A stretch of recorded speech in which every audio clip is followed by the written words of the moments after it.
مسئلہ جو پیش آیا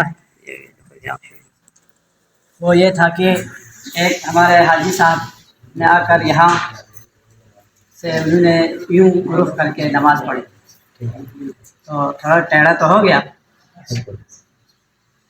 تو اس سلسلے میں ایک مسئلہ یہ ہے کہ اللہ تبارک و تعالیٰ نے ہمارے اس چہرے کو 30 درجے پہ بنایا، یہاں سے لے کر یہاں تک۔ اگر بالکل پلین ہوتا تو قبلہ مشخص ہونا مشکل تھا۔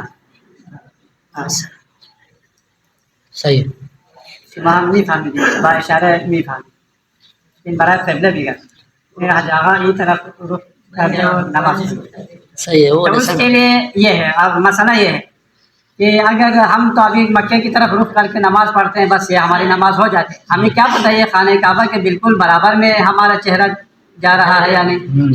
صحیح اس کے لیے کہتے ہیں کہ یہ جو ہمارا چہرہ ہے یہاں سے لے کر ادھر یہ 30 درجہ ہے۔ سبحان تو اگر میں یہ بالکل سامنے اگر قبلہ ہوں، یوں اگر کھڑا ہوں تب بھی میں رو بقبلہ ہوں، اگر تھوڑا سا ادھر بھی ہو تو بھی میں رو بقبلہ۔ یہ والی سائڈ جو ہے یہ قبلے کی طرف جا رہا ہے، تو اس لیے ہمارے لیے آسانی ہے۔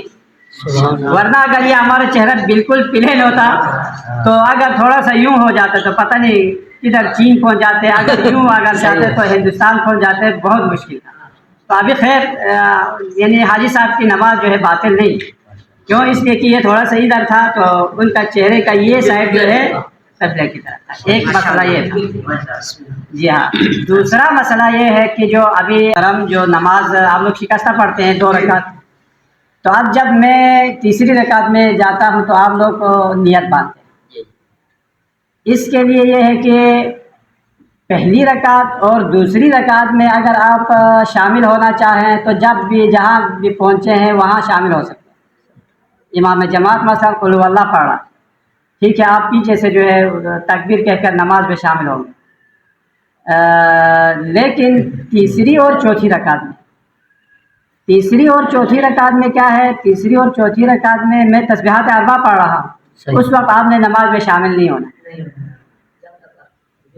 اس وقت آپ انتظار کریں گے، کیا میں رکوع میں جاؤں گا تب آپ جو ہے نیت باندھ کے رکوع میں شامل ہو جائیں گے۔ سمجھ آندہ پہ؟ جی جی سمجھ آندھی پہ ہے انشاءاللہ، ہولے ہولے آندہ پہ۔ یعنی بس دوسری اور تیسری یعنی پہلی اور دوسری رکعت میں جہاں پہنچے ہیں آپ کے لیے کوئی مشکل نہیں، آپ بس اللہ اکبر کہہ کر آپ نماز میں شامل ہیں۔ لیکن تیسری اور چوتھی رکعت میں یہ ہے کہ اگر ابھی مثلا میں کھڑا ہو گیا ہوں تو آپ کو اتنا وقفہ ملے کہ جس میں آپ الحم پڑھ سکیں۔ اگر آپ الحم پڑھ سکیں، اتنا وقفہ اگر آپ کو ملے تو ٹھیک ہے، آپ میں تسبیحات اربع پڑھ رہا ہوں، آپ الحم پڑھ رہے، یہ ممکن ہے، ایک سورت چھوڑ دیں، خیر کوئی سورج چھوڑ دیں۔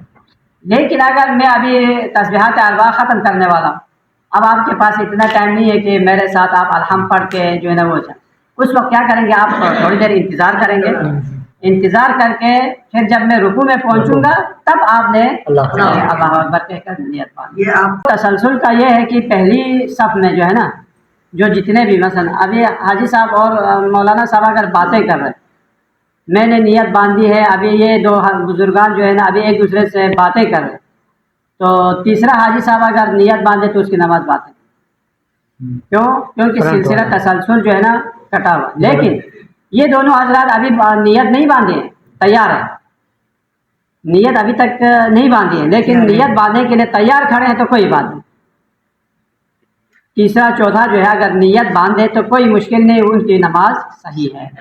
بس یہ ایک فارمولہ، ضروری نہیں ہے کہ ہم سے پہلے والے جو ہے نا سب تکبیرۃ الاحرام کہیں پھر ہم کہیں، یہ ضروری نہیں۔ ہاں اگر وہ سب سارے تیار ہیں نیت باندھنے کے لیے تیار، بعض دفعہ ہم لوگ جو ہے نا وہ زبان پہ لاتے ہیں نا، وہ دیر ہو جاتے ہیں کسی کو، نیت جو ہے زبان پر لانا ضروری نہیں ہے، دل میں بس آپ نے یہی سوچا کہ میں ظہر کی نماز پڑھتا ہوں اللہ اکبر۔